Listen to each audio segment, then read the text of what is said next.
नमस्कार। हम लोगों ने पिछले अध्याय में कर्क लग्न में सूर्य लग्न से लेकर द्वादश भाव में स्थित होने के क्या क्या फल होंगे, इस विषय में हम लोगों ने जाना। आज अध्याय संख्या 142 में हम लोग चर्चा करेंगे कि कर्क लग्न में सूर्य सप्तम भाव से लेकर द्वादश भाव में यदि स्थित हो तो उसके क्या क्या फल होंगे। सूर्य यदि सप्तम भाव में स्थित है तो यह केंद्र का स्थान है, तो सूर्य के कार्य तत्व में वृद्धि हो जाएगी। यह धनेश होकर सप्तम भाव में केंद्र में स्थित है। सूर्य एक अशुभ ग्रह है। सूर्य सप्तम भाव में बैठने से सप्तम भाव से हम लोग यहाँ दाम्पत्य सुख की बात करते हैं, तो सूर्य सप्तम भाव में बैठकर दाम्पत्य सुख में परेशानी देगा। यहां से हम लोग पार्टनरशिप की बात करते हैं। यदि जातक पार्टनरशिप के व्यवसाय में लगा हो तो पार्टनरों के बीच में विवाद हो सकता है। यहां से व्यवसाय की बात करते हैं। यदि जातक व्यवसाय करता हो तो जातक को व्यवसाय में परेशानी हो सकती है। सूर्य की सप्तम दृष्टि लग्न में पड़ेगी, तो सूर्य की सप्तम दृष्टि लग्न में जाने से सूर्य एक अशुभ ग्रह है, जिसकी दृष्टि भी अशुभ होगी और अशुभ प्रभाव ही देगा। तो जातक के स्वभाव में चिड़चिड़ापन रहेगा। जातक के स्वभाव में क्रोधी दिखेगा। यहां से हम लोग सिर का विचार करते हैं तो जातक को सिर में परेशानी हो सकती है। काल पुरुष की कुंडली में यह पंचम भाव का स्वामी होता है। यह पंचम भाव से तीसरा में स्थित है, तो पंचम भाव से तीसरा में स्थित होने के कारण हम लोग कह सकते हैं कि जातक के जो संतान होंगे वह साहसी होंगे, पराक्रमी होंगे। इस प्रकार हम लोग सूर्य के सप्तम भाव में स्थित होने के फल को समझ सकते हैं। सूर्य यदि अष्टम भाव में स्थित हो, सूर्य यदि अष्टम भाव में स्थित हो तो यह भाव दुख स्थान कहलाता है। दुख स्थान में कोई भी ग्रह या भावेश बैठे तो उसके फल को हानि होती है। तो सूर्य अष्टम में स्थित होने से सूर्य के कार्य तत्व में कमी हो जाएगी। तो हम लोग यहाँ क्या कह सकते हैं कि सूर्य आठवें भाव में जाने से ऐसे जातक के आत्मबल में कमी हो सकती है। पिता से अच्छे संबंध नहीं हो सकते हैं। पिता से विचार में मतभेद हो सकता है। सूर्य से हम लोग सरकार का विचार करते हैं तो जातक को सरकारी कामकाजों में परेशानियां हो सकती है। सूर्य एक अष्टम भाव में स्थित होने से अष्टम भाव से हम लोग आयु का विचार करते हैं, तो हम लोग कह सकते हैं कि जातक की आयु क्षीण हो सकती है तथा अन्य प्रभावों को भी देखना होता है आयु के लिए। जातक यदि किसी रिसर्च क्षेत्र में या पुरातत्व के क्षेत्र में यदि कार्य करता हो या उस पर कार्यरत है तो उस पर परेशानी आ सकती है। जातक यदि योग साधना करता है तो उसे योग साधना करने में मन नहीं लगेगा। सूर्य की सप्तम दृष्टि अपने धन भाव पे पड़ेगी, तो सूर्य की सप्तम दृष्टि अपने धन भाव में पड़ने के लिए पड़ेगी तो हम लोग कह सकते हैं कि जातक को धन तो प्राप्त होगा, परंतु यहां से दूसरे भाव से हम लोग वाणी का विचार करते हैं तो जातक की वाणी अच्छी नहीं होगी, अर्थात बहुत तेज वाणी होगी। और तेज वाणी होने के कारण कुटुंबों से अच्छा संबंध नहीं हो सकते हैं तथा कुटुंबों से उनको सहयोग प्राप्त नहीं हो सकता है। यह पंचम काल पुरुष की कुंडली में यह पंचम भाव का स्वामी होता है, तो पंचम भाव का स्वामी यदि अष्टमेश में चला जाए तो हम लोग कह सकते हैं कि जातक को उस शिक्षा में परेशानी हो सकती है, संतान में परेशानी हो सकती है। इस प्रकार सूर्य के अष्टम भाव में जाने के फल को हम लोग समझ सकते हैं। सूर्य यदि नवम भाव में स्थित हो, नवम भाव यह त्रिकोण का उत्तरोत्तर बलीय स्थान होता है। इसे हम लोग योगकारी स्थान भी कहते हैं। तो सूर्य नवम भाव में स्थित होने से सूर्य के कार्य तत्व में तो वृद्धि हो जाएगी, परंतु नवम भाव में स्थित होने से हम लोग कह सकते हैं कि जातक को भाग्य के साथ कम प्राप्त होगा, पिता से मतभेद हो सकते हैं, जातक को धर्म कर्म में मन कम लगेगा। परंतु यह धनेश होकर भाग्य भाव में स्थित है, तो यह एक अच्छा संबंध बना रहा है भाग्य के साथ। तो हम लोग कह सकते हैं जातक को धन तो होगा, परंतु वह उस धन को धर्म कर्म के मन पे खर्च करेगा।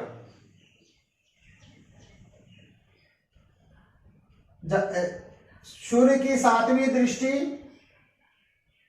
तीसरे भाव में पढ़ने से हम लोग कह सकते हैं कि जातक में पराक्रम साहस की कमी हो सकती है, जातक के छोटे भाई बहनों से संबंध अच्छे नहीं हो सकते हैं, जातक को अपने नौकर चाकरों से परेशानियां हो सकती है।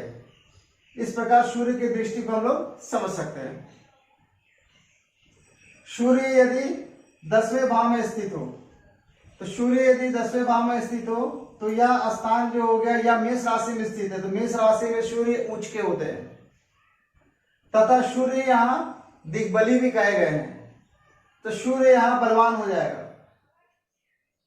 तो सूर्य से संबंधित सारे फल को हम लोग अच्छे कहेंगे। सूर्य 10वें भाव में स्थित होने से हम लोग यह कह सकते हैं कि जातक को अपने कार्य क्षेत्र में उन्नति प्राप्त होगी, परंतु सूर्य अशुभ ग्रह है, इसे नहीं भूलना चाहिए। तो यह कार्य क्षेत्र में परेशानी भी दे सकता है। ऐसे जातक अपने कार्य में ईमानदार होते हैं, ऐसे जातक काफी अनुशासित होते हैं। यह धनेश होकर 10वें भाव में स्थित है, यह धनेश होकर 10वें भाव में स्थित होने से जातक अपने जीवन में धन अर्जित करेगा, अपने कर्मों से वह धन को संचित करेगा, अपने कर्म करके वह धन को इकट्ठा करेगा। इस प्रकार हम लोग समझ सकते हैं। सूर्य 10वें भाव में स्थित होने से हम लोग यह कह सकते हैं कुछ ऐसे जातक किसी उच्च पद पर स्थित होते हैं तथा ये एडमिनिस्ट्रेटर का कार्य बहुत अच्छे ढंग से संभालते हैं। इस प्रकार हम लोग सूर्य के फल को समझ सकते हैं। सूर्य यदि एकादश भाव में स्थित हो, सूर्य यदि एकादश भाव में स्थित हो तो यह भाव बढ़ोतरी का भाव होता है, और सूर्य में अशुभ ग्रह है और यह अशुभ भाव है, तो सूर्य के कार्य तत्व में वृद्धि हो जाएगी तथा इस भाव में भी फल अच्छे प्राप्त होंगे। तो ऐसे जातक को अपने जीवन में निरंतर लाभ प्राप्त होगा। यदि सूर्य एकादश भाव में स्थित हो तो हम लोग यह कह सकते हैं या धनेश होकर एकादश भाव में स्थित है। जब भी सूर्य की दशा महादशा अंतरदशा आती है तो उस समय यदि जातक कोई इन्वेस्टमेंट करता है तो उस इन्वेस्टमेंट से उसको लाभ प्राप्त होता है। ऐसे जातक को अपने जीवन में निरंतर ही लाभ प्राप्त होता है।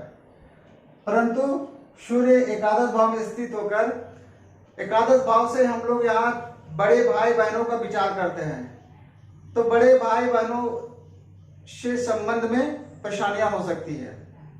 यहां से हम लोग अपनी बॉस की बात करते हैं। यदि जातक नौकरी चाकरी में स्थित हो तो अपने बॉस के साथ उसका संबंध में परेशानियां हो सकती है।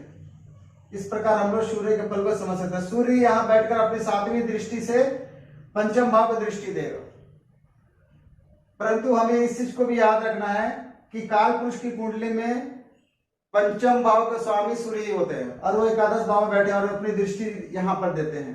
तो 5वें भाव को दृष्टि देते हैं तो हम लोग कह सकते हैं कि जातक विवेकी होगा, ज्ञानवान होगा, जातक के संतान होंगे, परंतु सूर्य एक अशुभ ग्रह भी है, उसका प्रभाव भी हमें प्राप्त होगा।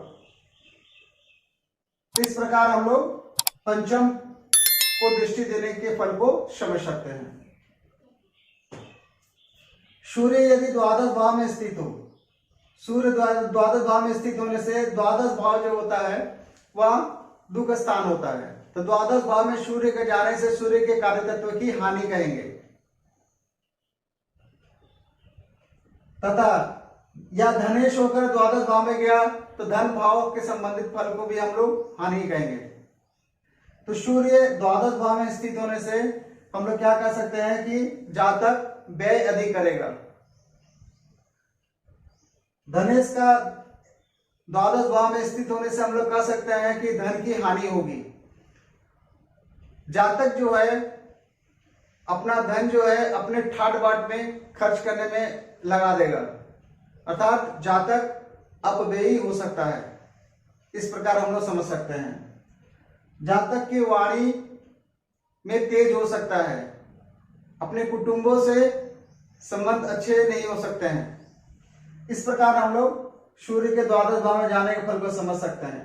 सूर्य की सातवीं दृष्टि छठे भाव में पड़ेगी तो यह एक अशुभ भाव है। अशुभ भाव में अशुभ ग्रह की दृष्टि है, तो हम लोग कह सकते हैं कि जातक को रोग होगा, परंतु वह अपने संघर्ष करके वह रोग से निदान पा लेगा। यहां से ऋण की बात करते हैं। जातक ऋण लेगा और फिर ऋण चुकाएगा, अर्थात पहले सूर्य अशुभ प्रभाव देगा, मतलब कि वह ऋण आपको दिलाएगा, उसके बाद फिर आप ऋण चुकता करने में सामर्थ्य भी होंगे। यहां से शत्रु की बात करते हैं तो जातक शत्रुहंता होंगे, जातक के जीवन में संघर्ष करना पड़ेगा। इस प्रकार हम लोग सूर्य के द्वादश भाव में जाने के फल को समझ सकते हैं। हम लोगों ने आज सूर्य के सप्तम भाव में जाना, अष्टम भाव में जाने, नवम भाव में जाने, दशम भाव में जाने, एकादश भाव में जाने और द्वादश भाव में जाने के फल को समझ लिया। आज बस इतना ही रखते हैं। उम्मीद करता हूं कि आप लोगों को यह छोटा सा ज्योतिष का ज्ञान पसंद आया होगा। यदि पसंद आया हो तो कृपया चैनल को सब्सक्राइब, शेयर तथा लाइक जरूर करें। इस वीडियो को अंत तक देखने के लिए आप सभी का बहुत बहुत धन्यवाद। नमस्कार।